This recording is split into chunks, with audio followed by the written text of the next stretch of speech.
सिंह की ओर से कहा गया कि भारत ने आतंकी ठिकानों को तबाह किया। भारत अब दुनिया में बदल चुका है। भारत में अब प्रभावी नेतृत्व है। ये राजनाथ सिंह की ओर से कहा गया है। तो इस वक्त की जानकारी हम आपको दे रहे हैं कि राजनाथ सिंह की ओर से एक बार फिर से भारतीय सेना के मनोबल को बढ़ाया गया और साथ ही भारत की उस पहचान को बताया है कि किस तरह भारत को अब नए सिरे से लोग देखना शुरू हैं। रक्षा मंत्री राजनाथ सिंह ने ऑपरेशन सिंदूर का जिक्र करते हुए इस बात का जिक्र किया कि भारतीय सेना ने पाकिस्तान के कायराना हमलों का मुंह तोड़ जवाब दिया और निर्धारित लक्ष्य पर सटीक हमले किए हैं। साथ ही उन्होंने कार्यक्रम को संबोधित करते हुए इस बात की जानकारी दी कि हमारे युवाओं की ऊर्जा और संकल्प ऑपरेशन सिंदूर के दौरान भी हमारी सेनाओं ने पाकिस्तान के कायराना हमलों का मुंह तोड़ जवाब दिया है। तो भारत ने आतंकी हमलों को लेकर के जिस तरीके से अब तक जो रणनीति अपनाई है, उस रणनीति में जो कामयाबी पाई है, इसी का जिक्र राजनाथ सिंह की ओर से किया गया।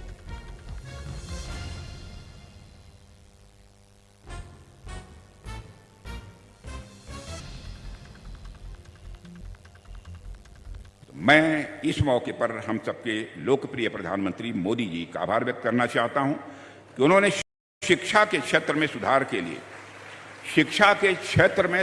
के लिए एक मजबूत इरादे का परिचय दिया है, दृढ़ इच्छा शक्ति का परिचय दिया है।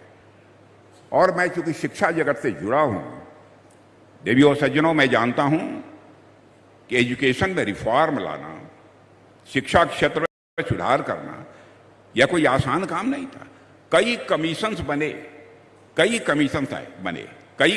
की रिकमेंडेशंस आई हैं, लेकिन जिस प्रकार का सुधार अपेक्षित था उस प्रकार का सुधार नहीं हो पाया। तो मैं इस मौके पर हम सबके लोकप्रिय प्रधानमंत्री मोदी जी का आभार व्यक्त करना चाहता हूं कि उन्होंने शिक्षा के क्षेत्र में सुधार के लिए एक मजबूत इरादे का परिचय दिया है, दृढ़ इच्छा शक्ति का परिचय दिया है। और मैं चूंकि शिक्षा जगत से जुड़ा हूं। वहीं इस मामले को लेकर के बीजेपी नेता और पूर्व केंद्रीय मंत्री मुख्तार अब्बास नकवी ने क्या कुछ कहा है, वो भी आपको सुना देते हैं। भारतीय जनता पार्टी के वरिष्ठ नेता और पूर्व केंद्रीय मंत्री मुख्तार अब्बास नकवी जी हैं। सर, राहुल गांधी ने भारतीय जनता पार्टी और चुनाव आयोग पर भी कई आरोप लगाए थे वोट चोरी को लेकर। चुनाव आयोग ने 7 दिनों के अंदर हलफनामा जमा करे या तो माफी मांगे। आज 7 दिन पूरे हो गए। सर देखो, वोट चोरी का शोर और सीनाजोरी की साजिश एक्सपोज हो चुकी है और इनको लगता है कि बाइक बहादुरी के टशन से बिहार का बॉस बनने का उनका मिशन पूरा हो पाएगा, तो वो उससे काफ़ी दूर होते जा रहे हैं। क्योंकि जो है वो उनको भी अच्छी तरह मालूम है कि बिहार का चाहे मूड हो और चाहे देश का मूड, वो सुशासन के निरंतरता और कुशासन के निषेध का है। अब जब सुशासन की निरंतरता और कुशासन के निषेध का मूड और माहौल होगा, तो आप कितनी भी बाइक बहादुरी का टशन करके घूमिए, कितना भी आप जो है वो वोट चोरी का जो है वो झूठ और झांसा दे करके घूमिए, उससे कोई फ़ायदा होना वाला नहीं है। और दिक्कत इनकी ये है कि झूठ का झुंझुना और झांसे का झालर लेकर के ये इनका पूरा के पूरा ये अभियान और पूरा के पूरा जो इनका राजनीतिक कार्यक्रम है वो चल रहा है।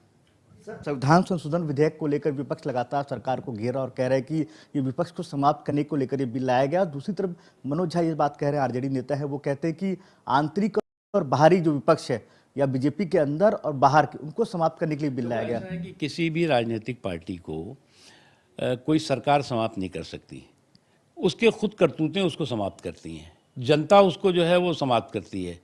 इसलिए इस गलतफहमी से उन्हें बाहर निकलना चाहिए। राजनीतिक क्षेत्र में जो भी लोग हैं उनके प्रति जो है लोगों का विश्वास हो, शुद्धता और शुचिता हो। ये जो भी गवर्नमेंट ऑफ द डे है उसकी संवैधानिक और नैतिक जिम्मेदारी है और इसी दृष्टि से ये संशोधन लाया गया है। आप अपने पार्लियामेंट में डिबेट डिस्कशन किया नहीं, आप उड़नछू हो गए। उसके बाद जो है वो आप जब जॉइंट पार्लियामेंट्री कमेटी में ये भेजा गया तो उसमें भी कहते हैं हम उसका भी बाइकआउट करेंगे। तो आपकी ये बाइकआउट बहादुरी जो है वो हर चीज़ में आप बाइकआउट करेंगे, हर चीज़ में आप जो है वो बहिष्कार करेंगे, तो इस तरह के बहिष्कार बहादुरियों का बंटाधार